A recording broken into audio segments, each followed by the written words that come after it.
दास जी के पद कमल बारंबार मनाई, गुण गावों सिया राम के हनुमत हो सहाय। सियावर रामचंद्र जी की जय, उमापति महादेव जी की जय, पवन सुत हनुमान जी की जय, समस्त संत चरणों की जय, समस्त भक्त चरणों की जय, अपने अपने सद्गुरुदेव भगवान की जय। आप समस्त धर्म प्रेमी बंधु भगिनियों के श्री चरणों में मेरा कोटि कोटि प्रणाम स्वीकार कीजिएगा, स्वीकार कीजिएगा, स्वीकार कीजिएगा। कल जहाँ विराम लिया था वहीं से चर्चा आगे बढ़ाते हैं। बीच में कुछ लोगों ने मुझे कहा एक कथा आपने बीच में अधूरी छोड़ दी। शुरू की थी वरदान मांगने की कथा। मांगना सबको नहीं आता और यहाँ से शुरू किया था। एक दादा दादी और नाती अत्यंत दीनहीन अवस्था में जा रहे हैं। पार्वती जी ने उनकी दशा देखकर भगवान भोलेनाथ से कहा इन बेचारों को वरदान दे दीजिए। और भगवान भोलेनाथ ने कहा था कि मांगना अगर नहीं आता तो कोई भी कुछ नहीं दे सकता। पार्वती जी को इस पर भरोसा नहीं था, मांगना तो सबको आता है। उन्होंने कहा ठीक है, मैं इनको तीनों को एक एक वरदान दूंगा, जो चाहे मांग लें। और तब यहाँ बात छोड़ी थी, पति पत्नी दोनों लड़ने लगे, पहले मैं मांगूंगा या मैं मांगूंगी। और जैसा हमेशा होता है पति ने सरेंडर कर दिया, तुम ही मांग लो। उम्र 90-95 साल, कमर झुकी हुई, हालत बहुत खराब। उन दादी जी ने कहा कि प्रभु इस बुढ़ापे के कारण मेरी स्थिति बहुत खराब है, आप मुझे 16 साल की नवयुवती बना दो। क्योंकि कोई अंतर नहीं पड़ता, कामनाएं वासनाएं समाप्त नहीं होती, व्यक्ति की आयु से उसका कोई संबंध नहीं। भगवान ने कहा तथास्तु, 16 साल की नवयुवती बन गई। अब दादाजी को बड़ा गुस्सा आया, अभी भी अपने आप को वही समझती है। दादाजी ने गुस्से में आके कहा प्रभु मुझे भी वरदान चाहिए। भगवान ने कहा हाँ मांगो, तुम्हारा एक वरदान है, तो इसको चुईया बना दो। भगवान ने कहा तथास्तु, चुईया बन गई। नाती जोर जोर से रोने लगा, मेरी अम्मा कहाँ गई, मेरी अम्मा कहाँ गई। भगवान ने कहा बेटा तेरा भी एक वरदान बाकी है। उसने कहा इसे मेरी अम्मा बना दो। तीनों वरदान हो गए और स्थिति जस की तस। जब मांगना नहीं आता तो परेशानी होती है। हनुमान जी को मांगना आता है और बिना मांगे भी सीता जी ने उनको जो क्रमशः वरदान दिए उनकी चर्चा हमने की थी। अजर अमर गुण निधि सुत होहु। हनुमान जी प्रसन्न नहीं हुए, तब सीता जी ने जो वरदान दिया वो अद्भुत वरदान है। हम सबको वही मांगना चाहिए, क्योंकि परमात्मा से, परमात्मा के अतिरिक्त कुछ और मांगने योग्य होता ही नहीं है। इस सांसारिक चीज़ों को मांगना बिल्कुल वैसा ही है जैसे किसी बड़े सेठ से हम टॉफ़ी मांग लें। वो बहुत खुश हो जाए, बेटा जो मांगना हो मांग लो, बोले एक टॉफ़ी दिला दो। तो सुनने वाला हंसेगा हम पे, इतना बड़ा सेठ खुश हुआ तो कुछ ढंग का मांगना चाहिए था। पर जब सेठों का सेठ खुश हो तो फिर ये सांसारिक कांच के टुकड़े मांग के, मणि मुक्ता हीरे जवाहरात राज्य धन दौलत, ये जब मांग लेंगे तो देखने वाले जानकार लोग वैसे ही हंसेंगे हम पर। शहंशाहों के शहंशाह ने जब वरदान देने को कहा और तब भी ये संसारी मांग लिया।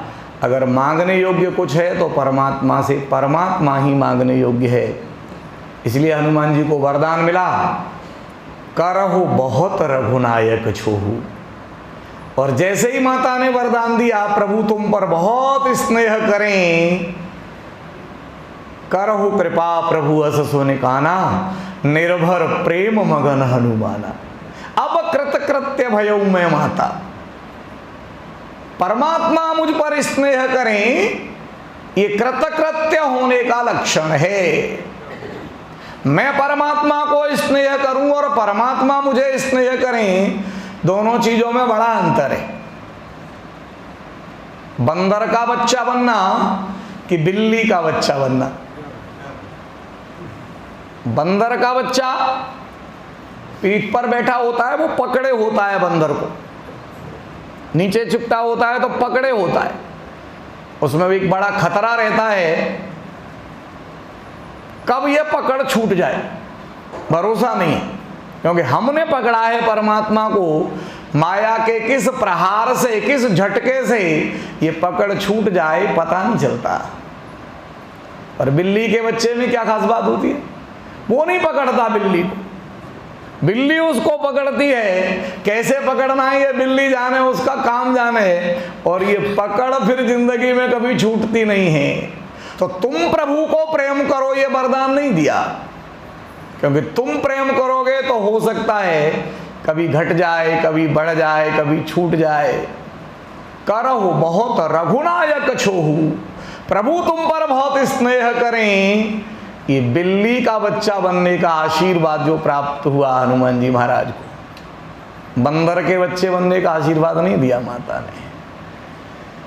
निर्भर प्रेम मगन हनुमाना, तब कह दिया वक्रत कृत्य भयऊ में माता, आशीष तब अमोघ विख्याता।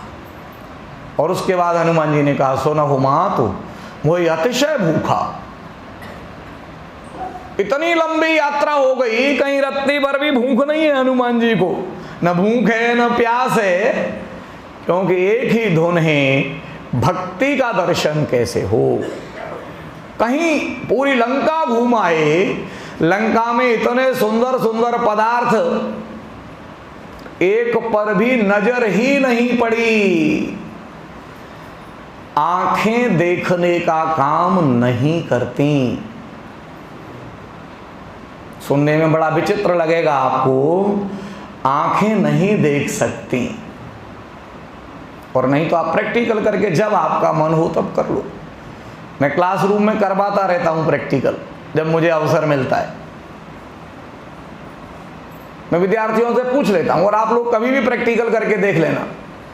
मैं ये प्रैक्टिकल बहुत सहजता से करवाता हूं, क्लास है पूरी भरी हुई है, सामने दीवार है, मैं उनसे पूछ लेता हूं, बहुत ध्यान से देखो पूरे दीवार पर कौन कौन से रंग की क्या क्या चीजें लगी हैं। ध्यान से देखो इस दीवार पर कौन कौन सी लाल रंग की चीजें हैं। मैं तुमसे प्रश्न पूछूंगा और विद्यार्थी बहुत ध्यान से देखते हैं। उसके बाद मैं कहता हूं अब ईमानदारी से आंखें बंद कर लो। आंखें बंद कर ली, पूरा ध्यान से देखा है, देखा है। अब बताओ दीवार पर नीले रंग की चीज कौन सी दिखाई दी तुमको?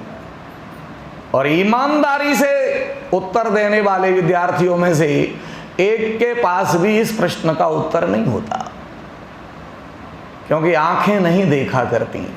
अगर आंखें देखती तो दीवार पर जितने रंग की चीजें होती हैं वो सब देखती, परंतु उस समय उन्होंने कोई और रंग नहीं देखा होता, वो केवल लाल रंग देखती हैं, क्योंकि देखने का काम आंखों का नहीं है। मन ने इस इंद्रिय को जो देखने की आज्ञा दी उसका पालन करती हैं। देखने का काम आंख का नहीं है, मन के अधीन है वो इंद्रिय, और मन लगा हुआ है हनुमान जी का भक्ति की खोज में।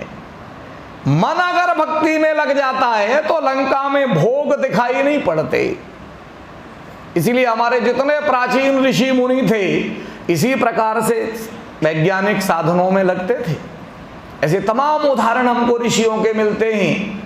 गणित की खोज में लगे हुए ऋषि, 12 वर्ष हो गई, भोजन समय पे मिल जाता है, वस्त्र धुले धुलाए मिल जाते हैं, सारी चीजें कर रहे हैं, लेकिन 24 घंटे चिंतन एक ही है, गणित के सूत्र खोजना। और जैसे ही सूत्र मिला अत्यंत प्रसन्न हुए, और उनकी प्रसन्नता सुन के एक देवी आई, हाथ जोड़ के कहा, प्रभु आप बड़े प्रसन्न दिख रहे हैं। और ऋषि ने कहा, देवी आप कौन? उन्होंने कहा मैं आपकी धर्मपत्नी हूं। ऋषि पूछते हैं कब से? बोले 12 वर्ष हो गए मुझे, आपके साथ रहते 12 वर्ष हो गए, आपको भोजन दे के जाती हूं, आपकी बाकी सारी व्यवस्थाएं देखती हूं, आपने कभी मुझे नहीं देखा 12 साल। सामने रहते हुए भी 12 वर्ष में ऋषि ने कभी नहीं देखा। तब उनको ध्यान में आता है देखने का काम आंखें नहीं करती, क्योंकि मन पूरी तरह गणित में उलझा हुआ है। और तब उन्होंने कहा तुम्हारी सेवा से मैं बड़ा संतुष्ट हुआ, ये गणित के सूत्र तुम्हारे नाम पर ही करता हूं। ऐसे जाने कितने उदाहरण हमारे यहां शास्त्रों में मिलते हैं, क्योंकि मन जिस इंद्रिय के साथ जुड़ जाता है, पढ़ने में मन ठीक से लगाओ, और माताजी अगर आवाज दे रही हो तो 4 बार में भी आवाज सुनाई नहीं देती। रोज का दैनंदिन जीवन का अनुभव है। तो थोड़ी गुस्सैल माताजी आके कंधा पकड़ के या कान पकड़ के हिलाती हैं, फूट गए क्या? और तब एकदम से अचानक झटका लगता है, हाँ मम्मी क्या कह रही थी? क्योंकि सुनने का काम कान नहीं करते। मन अगर नहीं जुड़ा है कान के साथ तो नहीं होगा। लंका में कुछ नहीं दिखाई दिया, क्योंकि मन लगा हुआ था भक्ति की खोज में, उद्देश्य में, टारगेट ओरिएंटेड अप्रोच। यही विद्यार्थी को चाहिए होती है। हनुमान जी बता रहे हैं, लक्ष्य तक प्राप्त होने की स्थिति में पहुंचे बिना अगर और किसी चीज में तुम्हारा मन लगता है, तुमको बाकी चीजें दिखाई देती हैं, तो अभी गड़बड़ है। महाभारत का वो बहुत हमेशा प्रचलित दृष्टांत सबको याद है। पांडवों को सबको इकट्ठा करके पूछते हैं गुरुजी, तो चिड़िया वाला हम सबको मालूम है, सुनाने की आवश्यकता नहीं। दुर्योधन से पूछा क्या क्या दिखाई दे रहा है, और दुर्योधन सहजता से बता रहा सब दिख रहा है, पेड़ भी दिख रहा है, उस पर सारी पत्तियां दिखाई दे रही हैं, चिड़िया दिखाई दे रही है, उसके पंख दिखाई दे रहे हैं। और द्रोणाचार्य जी मुस्कुरा कर कहते हैं तेरे बूते की बात नहीं है निशाना लगाना। एक एक करके सबको बुला के आखिरी में अर्जुन को बुलाते हैं, क्या दिखाई दे रहा है? क्योंकि निशाना लगाना है चिड़िया की आंख में, ऐसा गुरु का आदेश है। और धनुष पर बाण चढ़ाए अर्जुन कहता है चिड़िया की आंख दिखाई दे रही है। द्रोणाचार्य जी पूछते हैं उसके अलावा क्या क्या दिखाई दे रहा? कुछ भी दिखाई नहीं दे रहा, क्योंकि सिवाय चिड़िया की आंख के मुझे कुछ और दिखाई नहीं दे रहा। और गुरु जी कहते हैं तू लगा सकता है। दोनों चीजों में रत्ती भर भी कोई अंतर नहीं है। हनुमान जी पूरी लंका घूमे आए, मंदिर मंदिर प्रतिकर शोधा, सारी चीजें लंका में देखी हनुमान जी ने। न भूख लगी, न प्यास लगी, न कोई इच्छा जागृत हुई, उन्हें मालूम ही नहीं लंका में क्या है। सुखदेव जी और जनक जी के संवाद में यही आता है। सुखदेव जी जनक जी से दीक्षा लेने के लिए जब जाते हैं तो जनक जी को राजकाज में व्यस्त देखा उन्होंने, और हंसते हुए मन में यह प्रश्न आया कि इतने वैभव में रह के कोई साधक कैसे हो सकता है। और मन के भाव को जनक जी समझ गए। मुस्कुरा करके जनक जी ने कहा एक व्यक्ति इनके सर पे ऐसे तलवार लेके जाएगा, ये पूरे नगर में घूम के आएंगे, इनको बढ़िया भोजन कराया जाएगा। दीपक का भी उदाहरण मिलता है। पारा दे दिया उनके हाथ में और कहा ये पारा, इसमें से एक बूंद भी कहीं छलके और पीछे तलवार लेने वाला आदमी सीधे तलवार से इनकी गर्दन काट दे, पूरी जनकपुरी घुमाओ। और जनकपुरी घूमने जाते हैं सुखदेव जी, पीछे आदमी तलवार लटकाए जा रहा है, पारा हाथ में, और पारे को हम सब जानते हैं। और पूरी जनकपुरी घूम के आ गए। लौट के जब आ गए, बड़े गहरी सांस ली। जनक जी ने हंस के पूछा क्या क्या देखा? सुखदेव जी कहते क्या क्या देखा? नजर तो पूरी समय पारे पर थी, क्योंकि एक बूंद छलकी और तलवार गर्दन पर। सुखदेव जी को जनक जी समझाते हुए कहते हैं बस यही दृष्टि जिस दिन आ जाती है, काल लटका हुआ है हमारे सर पर, जरा से छूके तत्काल गई, ये नजर जैसे ही रहती है इस बात पर, तो फिर राज्य करने में कोई रत्ती भर भी दिक्कत नहीं हुआ करती। ये विद्यार्थियों के लिए इससे बेहतर कोई मार्गदर्शन नहीं हो सकता दुनिया का, हनुमान जी से बेहतर। सुंदरकांड इसलिए सुंदरकांड है उनके लिए, हनुमान जी मार्गदर्शन करते हैं। अगर तुमको गोलगप्पे भी दिखाई दे रहे हैं, तुमको दही बड़े भी दिखाई दे रहे हैं, तुमको दाल बाजार में बाकी और भी खाने पीने की चीजें दिखाई दे रही हैं, तो तुम समझ जाओ अभी मामला गड़बड़ है। लक्ष्य अभी उतना सुस्पष्ट नहीं है, इसीलिए हासिल करने में अभी देर लगेगी। जितनी तीव्रता से लक्ष्य पर केंद्रित अपने को कर लोगे, सफलता उतनी जल्दी आएगी। उत्तिष्ठित जागृत प्राप्य वरान्य बोधयत, स्वामी विवेकानंद जी कहते हैं। उठो, जागो। सुनने में तो उल्टा सा लगता है, पहले जगेगा तब उठेगा, क्योंकि हम तो यही करते हैं, पहले जगते हैं तब उठते हैं। और स्वामी जी कहते हैं पहले उठो फिर जागो।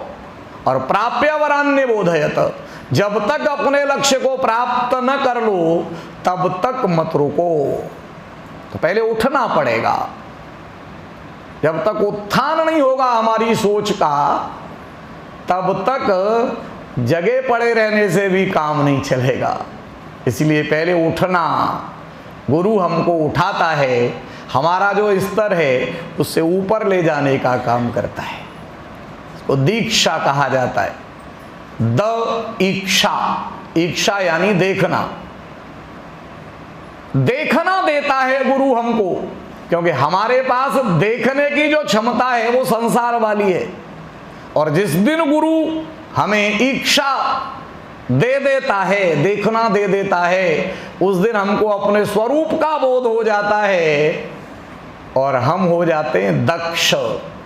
जिसको अक्ष दे दिए गए हैं गुरु के द्वारा, वो कहलाता है दक्ष। इन नेत्रों से संभव नहीं है उस चीज को देखना, वो तो देखे जाएंगे हृदय के नेत्रों से। ये दीक्षा देते समय गुरु कहता है आंख बंद। आंख जब ये बाहर की बंद हो जाती हैं तब अंदर की खुलती हैं। हिये की खोल देता है और तब जाकर बनते हैं दक्ष, और इसके बदले में देते हैं दक्षिणा। तो दक्षिणा का अर्थ ही है दक्ष होने के बदले दिया गया प्रतिदान।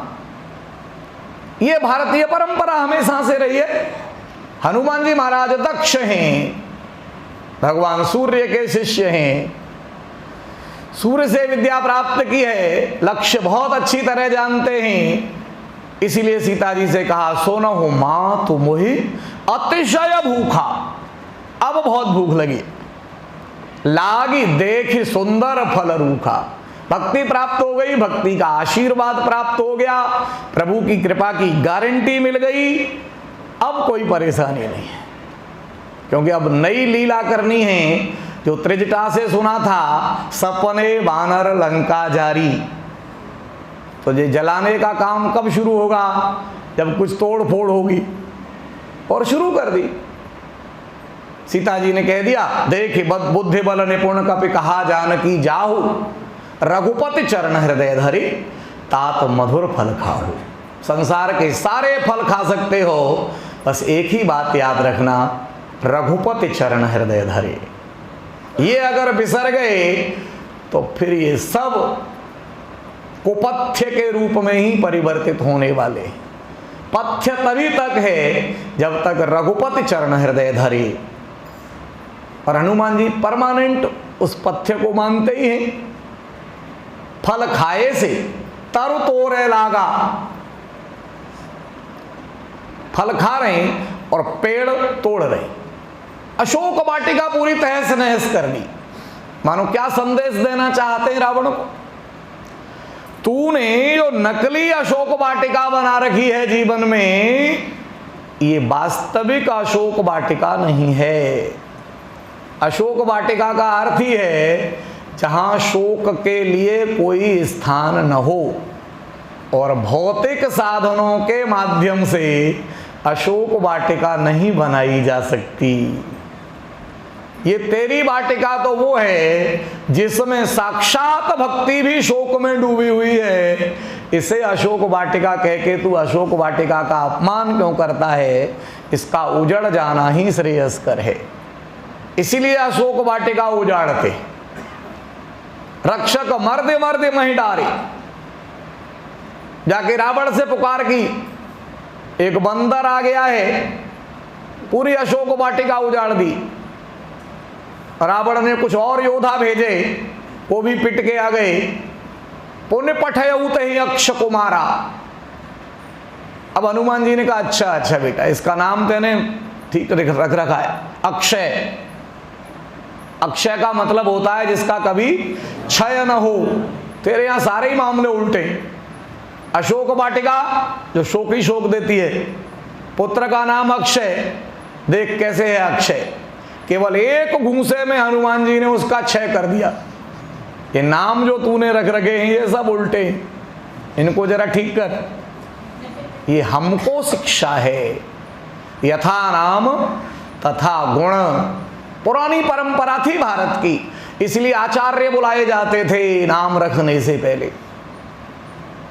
साइकोलॉजिस्ट होते थे आचार्य, बच्चे के सारे लक्षणों का परीक्षण करते थे। आजकल तो बहुत सरलता है, बहुत सरलता। कौन से नक्षत्र में पैदा हुआ है, सवेरे अखबार में देखा कौन कौन से अक्षर बनते, और फटाक से नेट पे डाला इन अक्षरों से कौन कौन से नाम निकलते हैं। जो ठीक सा लगा, यूनिक सा नाम रखने में आजकल सबसे ज्यादा महत्व किसका है? आचार्य का महत्व नहीं है, यूनिकनेस। जो नाम मिले नहीं कहीं, उसका अर्थ हो चाहे नहीं हो, इसीलिए नाम ऐसे रखे जा रहे हैं। और नाम के विपरीत आचरण दिख ही रहा है ना। शांति देवी हमने सदा झगड़ती देखी, नाम शांति देवी, और दिन भर लड़ती रहती। नाम रख दिया बालक दास ब्रह्मचारी के 12 बच्चे। कोई मतलब नहीं है, कोई तालमेल नहीं है। वहां क्या रखा जा रहा है रामायण में? धरे नाम गुरु हृदय विचारी। एक एक पर विचार किया, राम को राम क्यों कहा गया, लक्ष्मण का नाम लक्ष्मण क्यों रखा गया, भरत का नाम भरत क्यों रखा गया, शत्रुघ्न का नाम शत्रुघ्न क्यों रखा गया। नामकरण का बहुत भारी महत्व है। ये भारतीय संस्कृति है, धीरे धीरे भूलते जा रहे हैं। इसलिए बिना किसी दिक्कत के इधर उधर से मिलाए जोड़े, यूनिकनेस के चक्कर में पड़ के रख लिया। इसलिए बड़ा विचित्र होता है। मैं जिनको पढ़ाता हूँ आजकल वो मेरे पास आते हैं, क्योंकि परीक्षा में इंटरव्यू लेते समय आजकल एक नया फैशन चला है। पहला प्रश्न पूछता है परीक्षक, आपका नाम? वो बेचारा बड़े अच्छे से बताता है। और अगला प्रश्न होता है, इसका मतलब।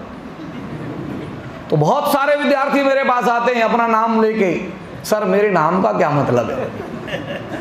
मैं कहता हूं जिसने धरा हो उससे पूछ। अब उसको भी नहीं मालूम बेचारे को, क्योंकि उस पर तो टैग लगाए ना, उसको क्या मालूम किसने धरा है ना।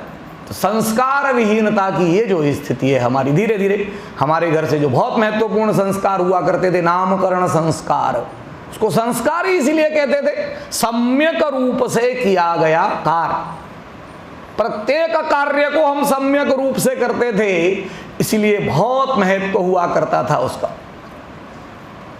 नाम रख दिया अक्षय, हनुमान जी ने कर दिया उसका क्षय। एक ही मुष्टिका में उसका काम खत्म। और तब भेजा गया मेघनाद को। रावण ने कहा जिसने अक्षय को मार दिया हो वो साधारण नहीं हो सकता, इसलिए अब तुम जाओ। और मेघनाद को कहा अब तुमको मारना नहीं है उसे, मारे सु जाने सोता बांधे से ताही, देखूं कपही कहां कर आई। अब मैं देखना चाहता हूं ये बंदर आया कहां से। और मेघनाद के साथ संघर्ष शुरू हुआ। हनुमान जी आनंद ले रहे हैं उस संघर्ष का। अलग अलग पर्यायवाचियों का प्रयोग गोस्वामी जी करते हैं मानस में। किस समय कौन सा पर्यायवाची किसके लिए प्रयोग किया जाता है, बहुत सोच समझ के शब्दों का प्रयोग है मानस में, बहुत सोच समझ के। जितने ढंग से पढ़ेंगे उतने आनंद की अनुभूति होती जाती है। बहु प्रकार की निशिते ही माया, जीते न जाई प्रभंजन जाया। हनुमान जी के लिए शब्द प्रयोग किया गोस्वामी जी ने, प्रभंजन जाया। सामान्य स्थिति में उनको क्या कह रहे हैं, मारुत सुत। और सामान्य स्थिति में क्या कह रहे हैं, पवन पुत्र,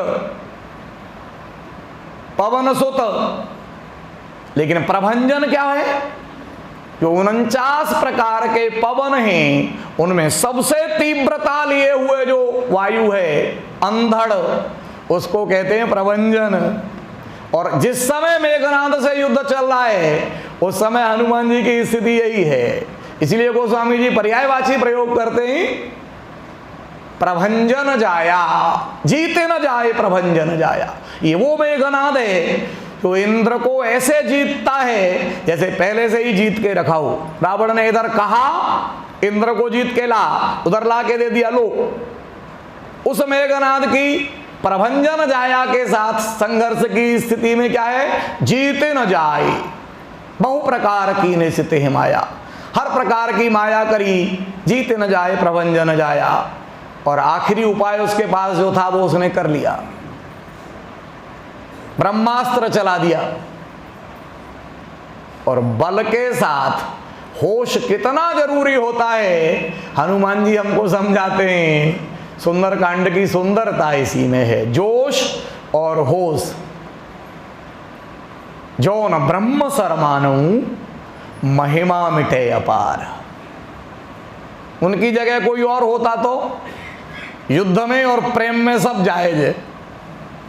हनुमान जी मानते हैं युद्ध और प्रेम में सब जायज नहीं होता, मर्यादाओं का उल्लंघन कभी नहीं।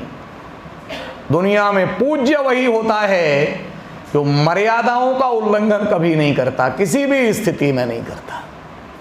तात्कालिक सफलता तो मिल सकती है लेकिन जगत पूज्य तभी बन पाएगा।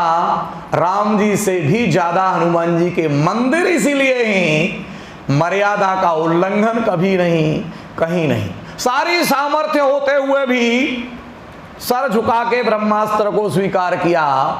ब्रह्मास्त्र की महिमा नहीं मिटनी चाहिए, मेरा मान घटे चाहे बढ़े परवाह नहीं है, ब्रह्मास्त्र का मान नहीं घटना चाहिए। अगर ब्रह्मास्त्र मैंने रोक लिया तो फिर दुनिया में ब्रह्मास्त्र कौन मानेगा। जो न ब्रह्म सरमानऊ महिमा मिटे अपार। अपने आप को बंधवा लिया, और बंधवा लिया तो एक विशेष प्रयोजन से बंधवा लिया। हनुमान जी को कोई साधारण ढंग से राम जी ने नहीं भेज दिया लंका। जब युद्ध होना ही है तो लंका की सारी स्थिति की जानकारी चाहिए, अंदर की बाहर की, एक एक घर की देख आए। अब उसकी सैन्य स्थिति क्या है हनुमान जी देखना और समझना चाहते हैं, बिना दरबार में जाए संभव नहीं है। आज के जमाने में जो आईबी के लोग करते हैं, हनुमान जी बिल्कुल वही भूमिका निभा रहे हैं, आईबी की तरह पूरी दृढ़ता के साथ। वहां जाके हनुमान जी रावण के दरबार में पहुंच गए, बंधे हुए, लाते मारते जा रहे हैं राक्षस, कोई चिंता नहीं है रत्ती भर भी। बल के भंडार हैं लेकिन मान नहीं है, क्योंकि मान का कोई काम ही नहीं है ना, इसीलिए हनुमान है। सामर्थ्य होते हुए भी जो मान से ऊपर उठ जाए वही हनुमान है, और वही अपने जीवन के सारे लक्ष्यों में सफलता प्राप्त करता है। जरा सी सामर्थ्य आ जाए तो मान की भारी चिंता रहती है। तुम्हारी इतनी हिम्मत, लात मार रहे हो, बंधे बंधाए भी 2-4 को मार सकते थे, हनुमान जी को रत्ती भर भी दिक्कत नहीं है।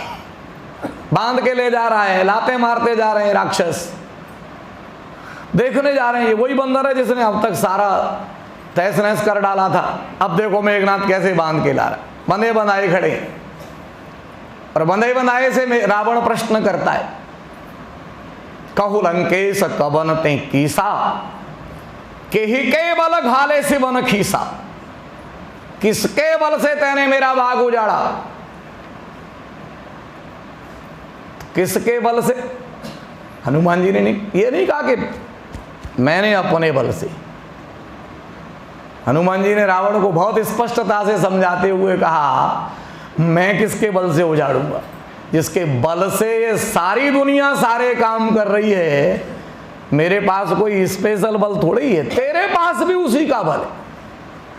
जाके बल लबलेशते जितेहु चराचर झारी, जिसके लेस मात्र बल से तूने चराचर जगत को जीत लिया है।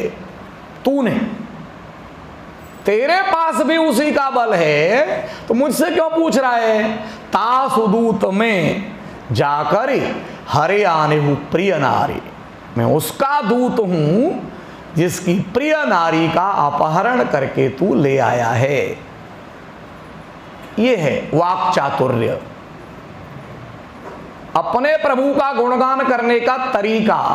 जाके बल लवले सते, रावण को रत्ती भर भी गाली दिए बिना, रावण का रत्ती भर भी अपमान किए बिना अपने स्वामी की सामर्थ्य बताने का काम ये हनुमान कर सकते हैं। अंगद भी रावण के दरबार में आए, दोनों के बीच का जमीन आसमान का अंतर है। रावण की सभा में अंगद रावण संवाद और रावण हनुमान संवाद। आप दोनों को मनोयोग से पढ़ो और फिर देखो दोनों के चरित्र में कितना फर्क है। एक साधक और एक राजपुत्र के जीवन का अंतर आपको साफ समझ में आएगा। सेम प्रश्न किया अंगद और हनुमान से रावण ने। कौलंकेश कवनते कीसा, कीस यानी बंदर। और जब अंगद गया तो रावण ने पूछा कौलंकेश कवनते बंदर, बस इतना ही पर्यायवाची में अंतर है, कीसा और बंदर प्रश्न सेम है पर उत्तर में दोनों के में बहुत अंतर है। हनुमान जी ने नाम तक नहीं बताया, रावण पूरे समय हनुमान जी का नाम नहीं जान पाया।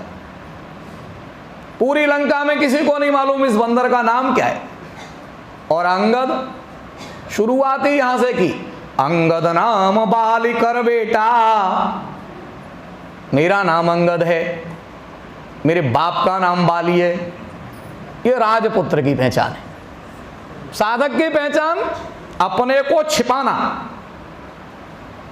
और राजसी व्यक्ति की पहचान अपने को छपाना। खुद को छपाना चाहते हैं कि खुद को छिपाना चाहते हैं। जो छिपाते हैं उनके जाने के बाद दुनिया उनको छपाती है, और जो छपाते हैं उनके जाने के बाद दुनिया उनको छिपाती है।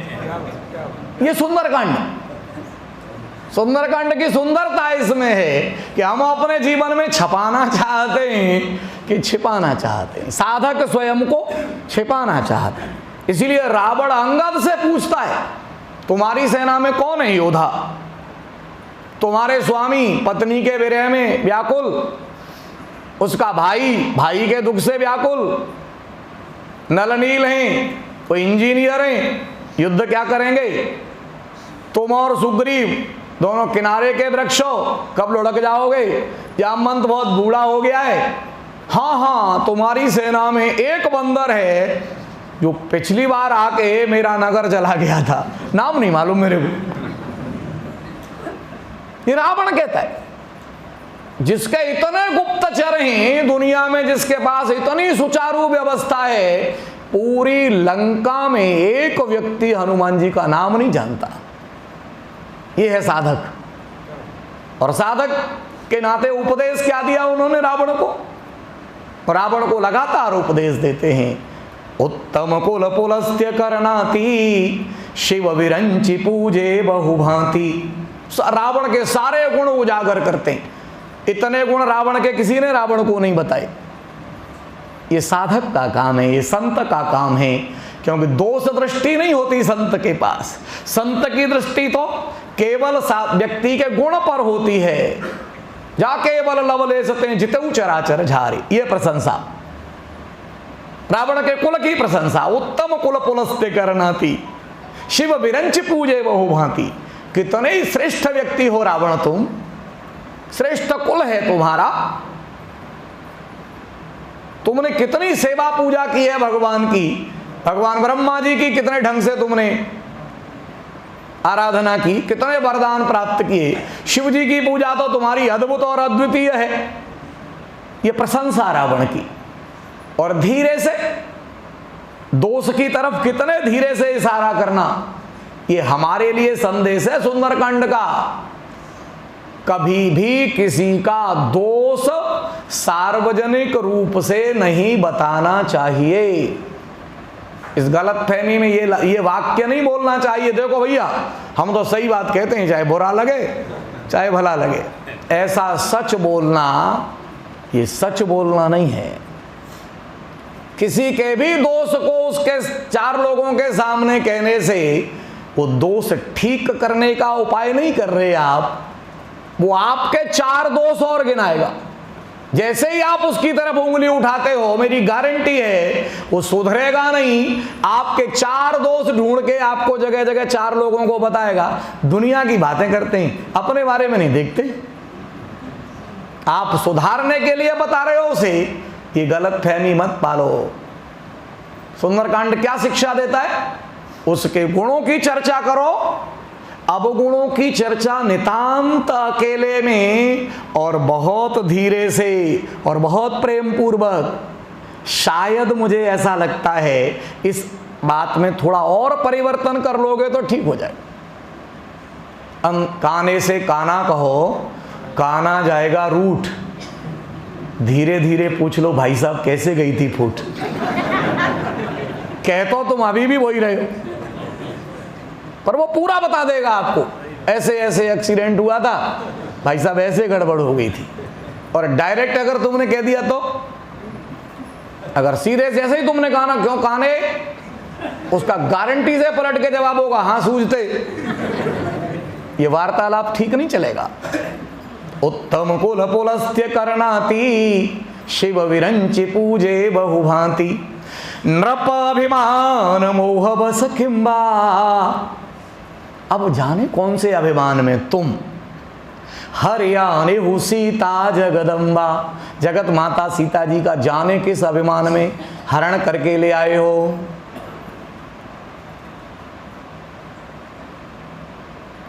उदाहरण दिया, समझाया, उपदेश दिया, सीता जी को वापस कर दो। और जैसे ही सीता जी को लौटाने को कहा, रावण ने गुस्से में आके कहा गुरु बन रहा है मेरा, मेरे ही दरबार में मुझको उपदेश दे रहा है।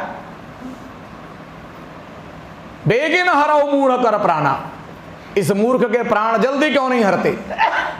सोनत निशाचर मारन धाये, सच बन सहित विभीषण आए। ना इसी से कर विनय बहुता, नीति विरोध न मारिय दूता। ये दूत है और दूत को मारना नीति के विरुद्ध है। रावण ने हंस के कहा चलो ठीक है, कोई और दूसरा दंड देना।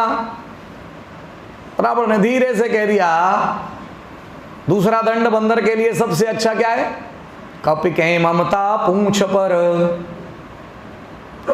बानर की ममता काहे में होती है? पूंछ में। कल आदरणीय महाराज जी कह रहे थे कि संत कहते हैं ये तो वानर नाट्य है सुंदरकांड। वास्तव में ये वानर नाट्य है ना, पूंछ में। हम सब की नहीं है क्या? हम क्या हैं? हम सभी तो वानर हैं। हमारी ममता काहे में? पूंछ में। लगातार इसी बात में ही तो लगे, हमें कोई कितना पूछता है, हमारी पूंछ कितनी है।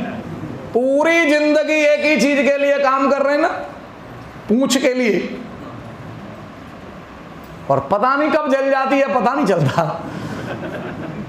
हाल जल जाती है, हाल कट जाती है जरा सी बात में, फिर बढ़ाने की कोशिश करते हैं और फिर कट जाती है। रावण भी वही गलती कर रहा है।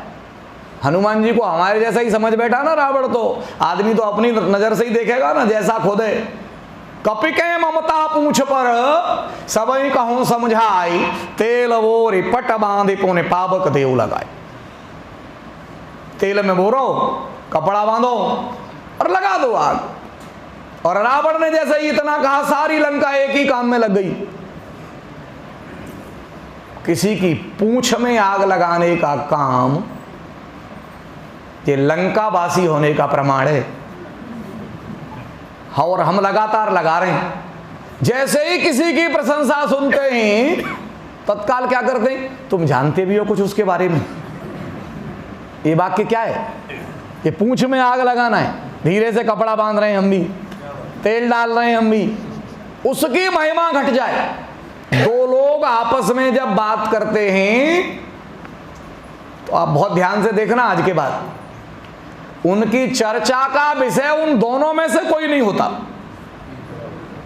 उनकी चर्चा का विषय सदैव तीसरा होता है, और तीसरे की पूंछ में ही आग लगा रहे होते हैं दोनों मिलके।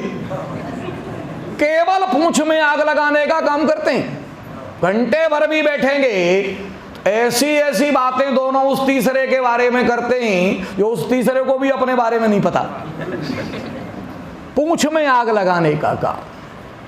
इससे उसकी पूंछ तो नहीं जलती, हनुमान जी की भी नहीं जली।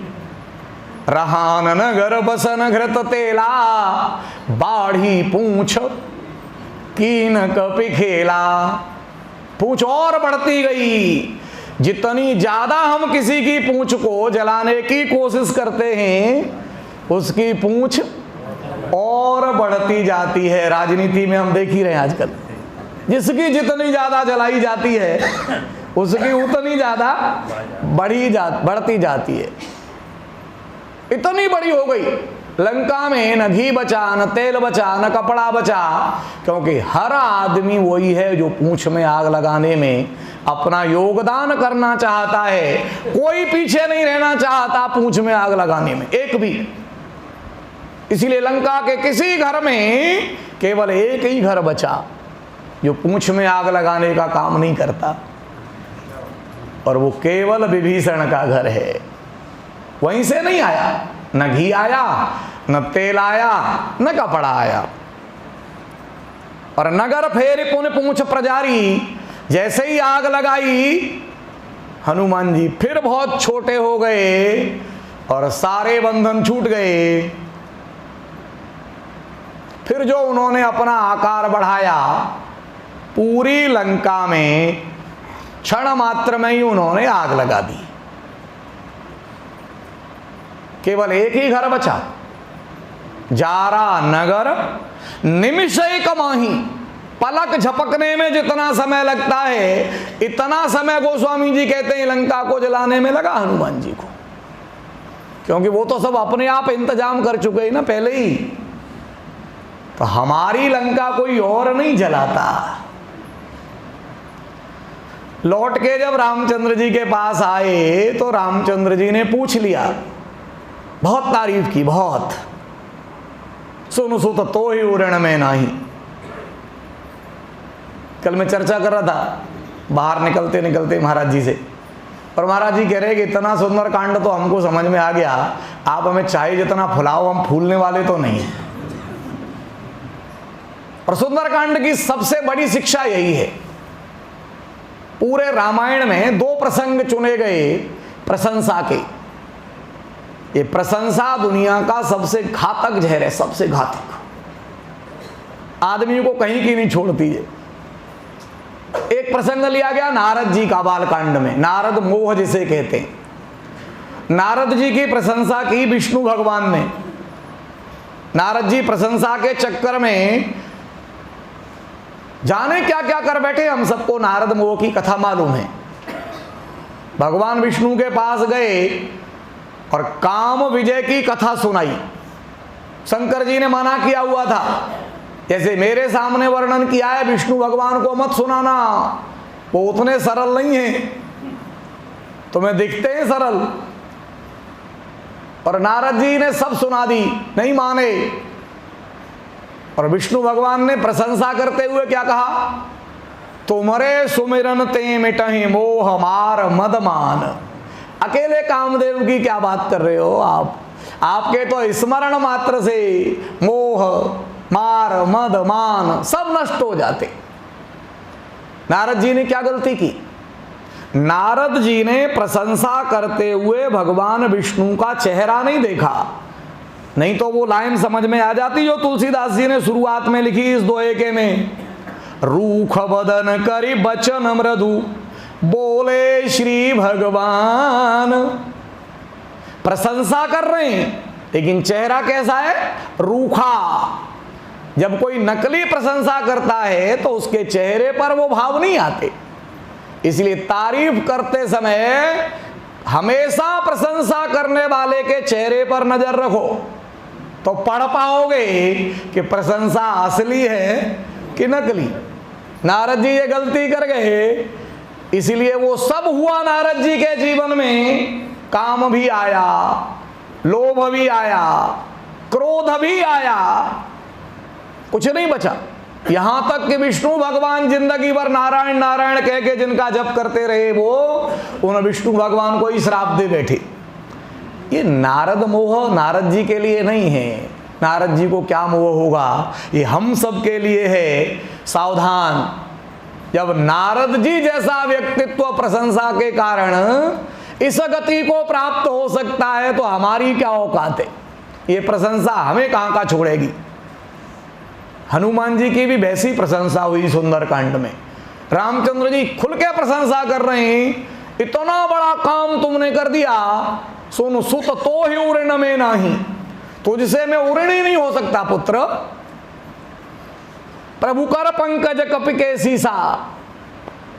सुंदरकांड की सुंदरता इस बात में भी है, बाकी सारे कांडों में फलश्रुति अंत में होती है। सुनाने वाला अंत में बताता है हर कांड में, इस कांड के पढ़ने से क्या फल मिलेगा। सुंदर कांड में फलश्रुति बीच में भी है। हनुमान जी को पूरा फल जो चाहिए वो बीच में भी मिल रहा है। प्रभु कर पंकज कपि के सीसा, हाथ फिरा रहे हैं प्रभु हनुमान जी के सिर पर। और गोस्वामी जी ने क्या वर्णन किया, प्रभु कर पंकज कपि के सीसा, सुमिरि सुदशा मगन गोरीसा। ये वर्णन करते करते, इस स्थिति का अनुभव करते करते भगवान भोलेनाथ खो गए। हनुमान जी की जगह स्वयं को रख लिया और ये अनुभूति कर रहे हैं कि ये हाथ मेरे सर के ऊपर फिर रहा है। परमात्मा का हाथ अपने सिर पर फिरने की अनुभूति जो कांड करा दे, वह सुंदर कांड है। सावधान मन करि पुनि शंकर, लागे कहन कथा अति सुंदर। जैसे ही हनुमान जी की प्रशंसा की, हनुमान जी ने नारद जी वाली गलती नहीं की। प्रशंसा सुनते ही पहला काम क्या किया, सुंदरकांड को ध्यान से देखो। सुन प्रभु वचन बिलो के मुख, पहला काम। ज्ञाने नाम अग्रगण्यम इसीलिए है वो। सबसे पहला काम देख किया कि प्रशंसा कर रहे हैं, तो कौन सी वाली है, बिलो के मुख। रामचंद्र जी का मुख देखा। गात हरस हनुमंत, अत्यंत प्रसन्न हुए, क्योंकि चेहरे पर साफ साफ पढ़ पाए ये वास्तविक प्रशंसा कर रहे हैं। प्रभु अंदर से प्रसन्न हैं और मेरी प्रशंसा कर रहे हैं। और प्रशंसा सुन के, वास्तविक प्रशंसा सुन के हनुमान जी ने क्या किया, अगर हम कर पाए जिंदगी में तो सुंदरकांड हमारे लिए सुंदरकांड बन जाएगा। चरण परेऊ प्रेमाकुल, त्राहि त्राहि भगवंत। रक्षा करो प्रभु, रक्षा करो। अब काय से रक्षा मांग रहे हैं हनुमान जी। प्रभु इतने प्रसन्न हैं और हनुमान जी कह रहे हैं त्राहि त्राहि। ये त्राहि त्राहि तो आदमी तब करता है जब भारी कष्ट में हो। हनुमान जी भारी कष्ट में हैं। साधक भारी कष्ट में होता है जब कोई उसकी प्रशंसा करता है, क्योंकि इससे ज्यादा खतरनाक चीज दुनिया में कोई और नहीं होती। बचाओ प्रभु, बचाओ प्रभु। पास बैठा लिया हनुमान जी को और तब रामचंद्र जी ने पूछा, कहु कपि रावण पालित लंका, केहि विधि दहेउ दुर्ग अति बंका। इतना विशाल दुर्ग तुमने जला कैसे दिया। रावण की नगरी में तो प्रवेश करने की सामर्थ्य किसकी नहीं है, और रावण का स्वयं का, रावण के द्वारा पालित लंका, इतना विशाल दुर्ग कैसे जलाया। प्रभु प्रसन्न जाना हनुमाना, बोला वचन विगता अभिमाना। शाखा मृग के बड़ी मनुसाई, शाखा ते शाखा पर जाई। एक बंदर की औकात क्या है, एक शाखा से दूसरी शाखा। मैंने तो अपनी बंदर वाली गतिविधि करी है, एक भवन से दूसरे भवन पे। पर आप ईमानदारी से मुझे बताओ, in between lines Hanuman ji और राम जी का संवाद, वो पूछते हैं प्रश्न, आप ईमानदारी से बताओ प्रभु, लंका जलाई गई कि जलवाई गई? मैं किस बात पे अभिमान करूं, कैसे बता दूं कि मैंने जलाई? मैं तो काय के लिए गया था? सीताएं देख कहो सुधि आई, सीता को देखना है, लौट के राम जी को बताना है। तो संदेश कहां से गया? त्रिजटा के माध्यम से, सपने वानर लंका जारी। अब मैं बड़ा पसोपस में हूं, मेरे पास तो साधन ही नहीं है, और मैसेज आ रहा है रामचंद्र जी का, लंका जलनी है। उसके बाद मैंने देखा कि जब रावण के दरबार में हूं मैं, तो अभी जलने की कोई बात नहीं हो रही, मेरा वध करने का इंतजाम हो गया, और मैंने अपने आप को ढीला छोड़ दिया। आप जलवाना चाहते हो कि मरवाना चाहते हो मुझे ही? मैंने बचने की कोई कोशिश नहीं की, और जब मैंने कोशिश नहीं की तो फिर मैंने देख लिया रावण के दरबार में भी आपने बचने का इंतजाम कर दिया बिना कोशिश के। विभीषण आ गए। जिस रावण के दरबार में तीनों लोकों में उसका आदेश काटने की सामर्थ्य किसी की नहीं है, वो विभीषण का आदेश चल गया, रोको। सारे मारने वाले रुक गए, रावण से आदेश बदलवा दिया। और मैं मन ही मन सोच रहा था, वाह प्रभु, आपकी लीला क्या विचित्र है, जहां बचाना चाहते हो वहीं बचा सकते हो। आदमी बेमतलब मरा जा रहा है कि मैं बचाऊंगा। कल आपकी सेवा में निवेदन किया था प्रोफेसर साहब वाली घटना, सीम के चाँप सके को उतासू, बड़ रखवार रमापति जासू। परमात्मा जिसकी रक्षा करना चाहे उसकी सीमा को कोई छू सकता है क्या? ये मैंने अनुभव किया। और नई बात मैंने क्या देखी, आपने लंका जलवाने का आदेश रावण से करवा दिया, इसकी पूंछ में आग लगा दो। न मुझे माचिस ढूंढनी है, न घी ढूंढना है, न तेल ढूंढना है। लंका का हर आदमी तेल लेके आ गया, घी लेके आ गया। मैं मन ही मन प्रसन्न हूं, वाह प्रभु, मैसेज भी खुद करवाते हो, इंतजाम भी खुद ही करवाते हो। मैं तो निमित्त हूं। मैंने लंका जलाने में कितना काम किया है? जिसके घर से जितना घी और तेल कपड़ा आया था, उसके घर जाके उतना लौट आया हूं, बायना। जिसके से नहीं आया था वो बच गया, जिसके से आया है उसके घर में जाके टपका आया हूं। इसमें जल गई तो इसमें मैं क्या करूं? तो शाखा मृग के बड़ी मनुसाई, शाखा ते शाखा पर जाई, नाग सिंधु हाटकपुर जा रहा। हाटकपुर, हाटक कहते हैं सोने को, सोने का नगर जल गया।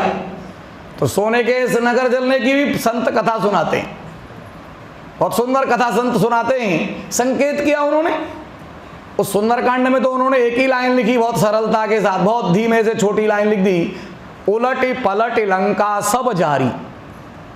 तो उलटी पलटी का सामान्य अर्थ हम तो यही लेते हैं, इधर गए होंगे वापस लौटे, कोई हिस्सा रह नहीं जाए, जला दी। पर संत उसकी व्याख्या ऐसे भी करते हैं। उसके वर्णन में वो कहते हैं, रावण की लंका में या सोना कैसे जल सकता है? सोना तो काला नहीं पड़ेगा, जैसे आग लगेगी तो और ज्यादा चमकेगा, और जब तक काली नहीं पड़ेगी तो जली कैसे मानी जाएगी? उसके पीछे का विज्ञान संत समझाते हैं, शनि को रावण ने बंदी बना रखा था। शनि आया रावण के पास, रावण से कहा 7.5 आने वाली है तुझ पे। रावण ने हंस के कहा 7.5 से क्या हो जाता है? बोले मेरी नजर पड़ती है। बोले तेरी नजर से क्या होता है? बोले सब काला पड़ जाता है। रावण ने कहा डेमो दे। आजकल डेमो का जमाना है। वो ले गए, एक लंका के कंगूरे पर नजर डाल के दिखा, उसने नजर डाली, काला पड़ गया। रावण ने कहा ये तो खराब आइटम है, लंका की शोभा बिगाड़ देगा, इसको खाई में उल्टा लटका दो। सामर्थ्यवान है रावण, शनि को खाई में उल्टा लटका दिया। शनि लट गए खाई में, हनुमान जी जा रहे हैं, लंका जलाते जलाते लंका जल नहीं रही, और ज्यादा उजली होती जा रही है। तब राधे श्याम रामायण में इसका वर्णन है, देखा कोई मुर्दा लटका है, धीमी धीमी कुछ सांसें थी। फिर देखा मुर्दा जिंदा है। पूछा उन्होंने तू कौन है भैया? बोले मैं शनि हूं। यहाँ क्या कर रहा है? बोले रावण ने लटका दिया है। हनुमान जी ने उलटे पलटे, उसको उल्टा था पलट के सीधा किया। शनि ने प्रार्थना की, आपने मेरी बंद छुड़ाई है, क्या आदेश है? बोले इस लंका जल नहीं रही। शनि ने कहा 1 सेकंड में जलेगी, निमिष में। शनि ने जैसे ही दृष्टि डाली, लंका पूरी काली पड़ गई।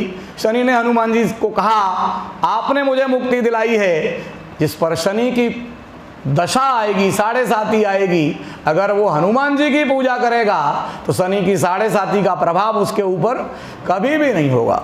ऐसे संत अलग अलग ढंग से, गोस्वामी जी तो बहुत साधारण ढंग से संकेत करते जाते हैं, सारी चीज़ों में उलझते नहीं। उलट पलट लंका सब जारी। हनुमान जी राम जी को कहते हैं, मैंने क्या किया? शाखा मृग के बड़ी मनुसाई, शाखाते शाखा पर जाई, नाग सिंधु हाटकपुर जारा, निशिचर गणपति विपिन उजारा, सो सब तब प्रताप रघुराई, नाथन कछु मोर प्रभुताई। ये जितना भी मुझसे होता दिख रहा है दुनिया को, ये वास्तव में मेरा नहीं है, ये तो केवल आपकी प्रभुता है। सारे समाचार प्राप्त हो गए। समुद्र पर पुल बनाने की तैयारी का आदेश दे दिया रामचंद्र जी ने। कैसे पार करेंगे? विभीषण आके मिला और रामचंद्र जी से विभीषण ने कहा, प्रभु तुम्हारा कुल गुरु जलधि कहे उपाय विचारी। आपका कुल गुरु है, प्रार्थना कीजिए। 3 दिन तक राम जी ने प्रार्थना की, जैसे भारत सरकार बहुत लंबे समय तक पाकिस्तान से करती रही है। बिने न मानत जलधि जड़ गए 3 दिन बीते। और तब राम का जो रूप है, जो भारत के वर्तमान प्रधानमंत्री का दिखा। बोले राम सकोप तब भय बिन होई न प्रीति। और इस सुंदर कांड में बहुत सुंदर एयर स्ट्राइक है। एयर स्ट्राइक केवल हमारे प्रधानमंत्री ने करवाई, ऐसा नहीं हुआ। सुंदर कांड में ही एयर स्ट्राइक है। जैसे ही रामचंद्र जी ने धनुष पर बाण चढ़ाया, समुद्र निकल के आ गया। प्रभु त्राहिमाम त्राहिमाम, रास्ता बता दिया। नाथ नील नल कपिदो भाई, लरिकाई ऋषि आशीष पाई, तिनके परस किए गिर भारे, तारिहाई जलधि प्रताप तुम्हारे, ये विधि नाथ पयोधि बंधाई है, जे यह सुजस लोक तिहु गाई है। अब रामचंद्र जी ने कहा कि ये बात तो सब ठीक है तेरी, पर ये धनुष पर बाण चढ़ चुका है और ये चढ़ा हुआ बाण कभी वापस नहीं जाता। इतनी आसानी से मैं चढ़ाता नहीं, और चढ़ गया तो वापस नहीं जाएगा। चढ़ाया तेरे लिए था, तू सरेंडर है। अब मुझे ये बता, ये एयर स्ट्राइक कहां करनी है? ये सुंदरकांड की चौपाई बता रहा हूं मैं तुम्हें। और समुद्र बताता है एयर स्ट्राइक कहां करनी है। आतंकवादियों के ठिकाने नष्ट करने हैं प्रभु। कहां करना है? ये ही शर्म उत्तर तटवासी, हतहु नाथ खल नर अघरासी। मेरे उत्तर तट पर जो आतंकवादी रहते हैं, जिन्होंने सारे क्षेत्र की शांति को बाधित कर रखा है, आप उनको निपटा दीजिए इस एयर स्ट्राइक से। सोनि कृपाल सागर मन पीरा, तुरत ही हरि राम रणधीरा। तत्काल वैसे ही एयर स्ट्राइक हुई जैसे भारत के मिराज के माध्यम से हुई। नैनो सेकंड का समय लगाया राम जी के बाण ने। समुद्र का उत्तर तट आतंकवादियों से समाप्त, सारे आतंकवादी शिविर समाप्त। देखे राम बल पौरुष भारी, हरसि पयो निधि भयउ सुखारी। सकल चरित कही प्रभु ही सुनावा, चरण बंधि पाथो सिधावा। गोस्वामी जी उत्तरकांड समाप्त करते हैं, ये सुंदरकांड पूरा करते हैं। निज भवन गवनेउ सिंधु श्री रघुपति यह मत भायऊ, यह चरित कलिमल हर जथा मति दास तुलसी गायऊ। सुख भवन संशय सवन दमन विषाद रघुपति गुण गना, तजि सकल आस भरोस गावहि सुनहि संतत सठ मना। सकल सुमंगलदायक रघुनायक गुणगान, सादर सुनहि ते तरहि भव, सिंधु बिना जल जान। सियावर रामचंद्र जी की जय। बहुत बहुत धन्यवाद, बहुत बहुत आभार।